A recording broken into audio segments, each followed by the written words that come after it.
하나님께서 이 말씀으로 우리에게 은혜 주시기를 소망합니다. 요즘 우리는 어떤 것이든 빠르게 이루어져 가는 것에 익숙해져 살아갑니다. 휴대폰 화면이 한 번만 잠깐만 멈춰서도 굉장히 답답한 마음이 들곤 하고, 또 전날 저녁에 주문한 택배가 새벽 아침에 오지 않아도 굉장히 불편한 마음이 드는 거죠. 최근에 한국에서 뿐만 아니라 전 세계적으로 인기를 끌었던 K-팝 데몬 헌터스라는 캐데언이라고 하는 영화가 여러분 잘 아시리라 생각합니다. 저도 한동안 이 영화를 보고 있지 않다가 아이들이 꼭 좀 봐라. 너무 재밌다라고 추천을 해줘서 며칠 전에 보았는데요. 특히 이 영화에서 나오는 메인 OST 곡인 골든이라는 노래가 이 영화와 함께 전 세계적 많은 사람들에게 굉장히 사랑을 받고 있습니다. 그런데 며칠 전에 아이들이 학교에서 이제 친구들과 이야기를 나누던 중 이 골든이라는 노래에 대해서 이야기가 나왔는데, 한 친구가 이 노래에 대해서 이렇게 이야기했다고 합니다. 언제적 골든이야 라고 얘기를 했다고 합니다. 이 말의 의미는 다들 아시겠지만 그건 이미 지나간 유행이야. 옛날 노래 왜 그걸 이제야 얘기해? 그런 말인 거죠. 저는 영화를 본 지 이제 며칠밖에 되지 않았는데 아이들 사이에서는 이미 이 영화나 이 노래가 이전 유행, 옛날 노래가 되어버리고 만 겁니다. 그만큼 모든 것이 빠르게 변하고 빠르게 소비되고 또 빠르게 잊혀져가는 세상 속에서 우리는 살아가고 있는 거죠. 이런 문화 속에서 살다 보니 우리는 어떤 일을 할 때든지 빨리 이루어지기를 바랍니다. 그리고 즉시 곧바로 결과가 나오기를 기대하며 그렇게 살아가는 거죠.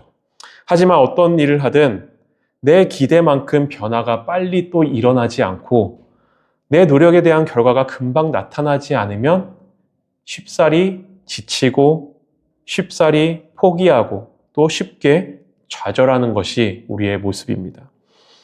하지만 여러분 어떻습니까? 우리의 삶에서 정말 중요한 것들은 사실 그렇게 빠르게 이루어지는 법이 없습니다. 우리 삶에서 정말 중요한 것들은 대부분 천천히 이루어져 가는 거죠. 우리의 성장도 그렇고 성숙도 그렇습니다. 우리의 관계도 그렇고 우리 삶의 마음의 변화와 우리 삶의 태도의 변화도 모두 빠르게 이루어지기보다는 시간의 과정 속에서 천천히 느리게 다듬어지고 빚어져 가는 경우가 더 많은 거죠. 오늘 우리가 함께 읽은 본문 말씀에는 사도 바울의 데살로니가 교회를 향한 기도의 내용이 담겨 있습니다. 이 기도의 내용 안에는 사도 바울은 여기서 데살로니가 교회가 현재 처해 있는 상황이 어떤 상황인지 알고 기도하는 그런 기도의 내용이 담겨져 있는데요. 이 데살로니가 교회는 바울이 2차 선교 여행 중에 생겨난 교회입니다. 하지만 사실 바울이 이곳에서 복음을 전한 기간은 굉장히 짧습니다. 3주밖에 되지가 않습니다. 왜냐하면 당시 바울을 시기했던 유대인들의 박해로 인해 바울이 이곳에서 길게 머무르면서 복음을 전할 수 없었고 3주간 복음을 전하고 떠날 수밖에 없었던 거죠. 하지만 이 짧은 시간의 복음 전파로 인해 데살로니가 이 지역에 가정교회, 작은 교회가 생겨나게 되었고 이 지역에 이 교회가 뿌리를 내리게 되었던 겁니다. 당시에 데살로니가 교회를 시작한 교인들의 입장에서 보면은 정말 쉽지 않은 상황이었을 겁니다. 자신들에게 복음을 전해준 사도 바울은 3주밖에 복음을 전해준 지 지나지 않아서 바로 떠나버렸습니다. 그리고 자신들에게도 얼마나 수많은 안팎의 공격들이 있었겠습니까? 그런데 그 시간이 흘러서 바울이 고린도에 있을 때 바울이 이 데살로니가 교회의 소식을 듣게 됩니다. 이 교회가 이렇게 세워진 지 얼마 되지 않았음에도 불구하고 그들의 믿음과 사랑이 다른 지방에까지, 다른 지역에 있는 교회들에게까지 소문이 날 만큼 잘하고 있다라는 소식이었죠. 바울에게 있어 너무나도 기쁘고 감사한 일이었던 겁니다. 하지만 동시에 이 교회는 여전히 많은 어려움과 또한 핍박에 직면해 있었습니다. 왜냐하면 당시 이 데살로니가 지역은 지중해 무역의 중심지이자 로마 문화와 헬라 철학과 그리고 유대인들의 그 종교적 전통이 다 뒤엉켜 있던 그런 복잡한 곳이었습니다. 때문에 그 속에서 예수님을 믿는 신앙을 갖고 살아간다는 것은 여간 어려운 일이 아니었던 거죠. 그저 이 기독교를 선택한다는 것이 그저 종교를 하나 선택하거나 바꾸는 일 정도가 아니었습니다. 예수님을 믿는다는 것은 기존의 가치관과 세계관을 모두 내려놓는 일이었습니다. 그리고 새로운 세계관, 새로운 가치관을 갖고 살아가야 하는 거죠. 때문에 데살로니가 교회 성도들은 믿음을 지킨다는 이유 하나만으로 일자리를 빼앗기기도 하고 가족들이 등을 돌려버리기도 했습니다. 어떤 이들은 생명의 위협을 받기도 했습니다. 바울은 이러한 그들의 상황을 잘 알고 있었던 거죠. 그래서 지금까지 너희가 잘해왔으나 앞으로의 길 또한 녹록치 않음을 바울은 알고 있었던 겁니다. 그래서 그는 먼저 그들의 믿음에 대해 칭찬한 후 이어서 이렇게 기도합니다. 우리 하나님이 너희를 그 부르심에 합당한 자로 여기시고 모든 선을 기뻐함과 믿음의 역사를 능력으로 이루게 하시고 라고 말씀합니다. 여러분 여기서 중요한 말씀이 있는데요. 그것은 능력으로 이루신다라는 말씀입니다. 바울은 데살로니가 교회의 성도들이 지금의 상황을 스스로의 힘과 결심만으로 버틸 수 없다라는 사실을 잘 알고 있었습니다. 그래서 바울은 그저 힘내라, 조금만 버텨내라, 믿음으로 이겨내라 그렇게 말하는 대신에 이렇게 기도했던 겁니다. 하나님, 그들의 선한 뜻과 믿음의 행위를 하나님께서 능력으로 변화시키시고 하나님께서 능력으로 이루어가 주십시오. 왜냐하면 신앙은 내가 만드는 것이 아니라 하나님께서 이루어 가시는 것이기 때문인 거죠. 우리 마음 가운데 선한 뜻을 품을 수 있는 것도 믿음으로 살아보려는 마음이 생기는 것도 그리고 그 마음이 삶에서 행동으로 이어지는 것도 결국 내 능력이 아니라 우리 안에서 일하시는 하나님의 능력, 하나님의 열심이기 때문인 겁니다. 그래서 오늘 말씀은 이렇게 말하고 있는 겁니다. 너희가 지금 더디 자라나고 있는 것 같아도 괜찮다. 너희의 신앙이 약해 보인다고 해서 두려워 말아라. 너희를 붙들고 계시고 너희를 결국에 이끄시는 분은 하나님이시다. 그렇게 말씀해주고 있는 겁니다. 예레미야 18장에 보면 하나님께서 예레미야 선지자에게 일어나 토기장이의 집으로 내려가 봐라. 그렇게 말씀하시는데요. 예레미야가 말씀을 듣고 토기장이의 집에 가서 이 토기장이가 물레 위에서 흙을 가지고 그릇을 만드는 모습을 보게 됩니다. 그런데 그 흙이 토기장이가 처음 의도한 모양대로 잘 만들어지지 않는 겁니다. 그때 토기장이가 어떻게 합니까? 흙을 버리지 않습니다. 토기장이는 포기하지 않고 그 흙을 다시 모아서 다른 모양의 그릇으로 아름답게 빚어가는 겁니다. 그 모습을 보여주신 후 하나님께서 예레미야에게 이렇게 말씀하시죠.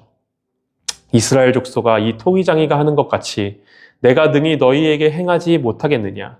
이스라엘 족속아, 진흙이 토기장이의 손에 있음 같이 너희가 내 손에 있느니라 라고 말씀합니다. 여러분, 흙은 스스로 모양을 만들 수 없습니다. 흙을 빚어가시는 분은 토기장이이며 흙은 그저 토기장이의 손 안에 머물러 있을 때 그 목적과 쓰임을 다하게 되는 겁니다. 여러분, 우리의 삶도 그렇습니다. 우리에게 실패한 부분도 분명히 있습니다. 우리는 여전히 넘어지고 흔들리는 그렇게 연약한 믿음을 가진 자들입니다.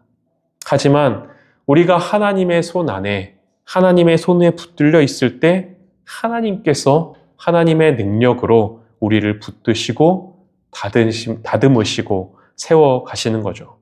그래서 이어진 12절에 보면 바울이 이렇게 고백합니다. 우리 하나님과 주 예수 그리스도의 은혜대로 우리 주 예수의 이름이 너희 가운데서 영광을 받으시고 너희도 그 안에서 영광을 받게 하려 함이라 라고 말씀합니다. 여러분, 이 말은 바꿔 말하면 하나님께서 너희를 빚어가실 때 그 삶을 통해 결국 예수님의 영광이 드러날 것이다 라는 말씀입니다.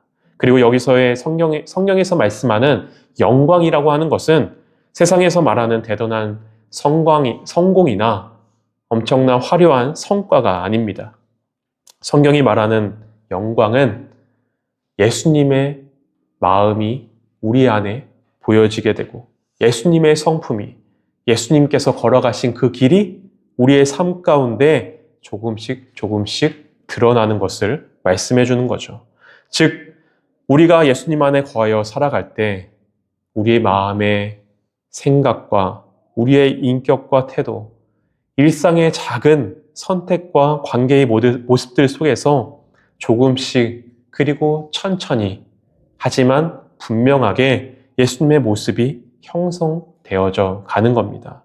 그리고 그 작은 변화와 성숙, 그 열매를 통해 하나님께서 영광 받으시고 그 영광이 또한 우리에게 영광이 되게 되는 거죠. 이제 말씀을 마치고자 합니다. 이전에 한 목사님을 통해 이런 이야기를 들은 적이 있습니다. 오래된 교회 마당 한쪽에 작은 나무가 한 그루 심겨져 있었습니다. 그런데 그 나무가 몇 해가 지나도 제대로 잘 자라나지 않는 겁니다. 잎도 적고 줄기도 약해 보이고 비가 많이 오는 날이면 쓰러질 것만 같은 그런 연약한 나무였습니다. 교인들이 그 나무를 보면서 저 나무는 아무래도 안 되겠어. 다른 나무를 심는 게 더 좋지 않을까 이야기했습니다. 그런데 그 교회를 관리를 맡은 집사님 한 분이 그 나무를 포기하지 않았다고 합니다.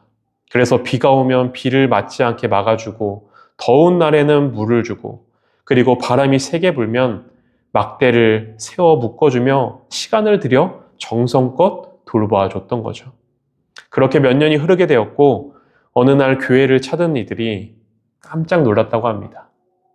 왜냐하면 그 작고 연약해 보였던 나무가 더 이상 약한 나무가 아니라 사람들이 그늘 아래서 쉴 수 있을 만큼 든든한 나무로 세워지게 되었던 거죠. 여러분, 이 나무는 스스로 그렇게 된 것이 아닙니다. 누군가 그 나무를 끝까지 붙들고 있었기 때문인 거죠. 여러분, 우리의 신앙, 우리의 교회도 그렇습니다.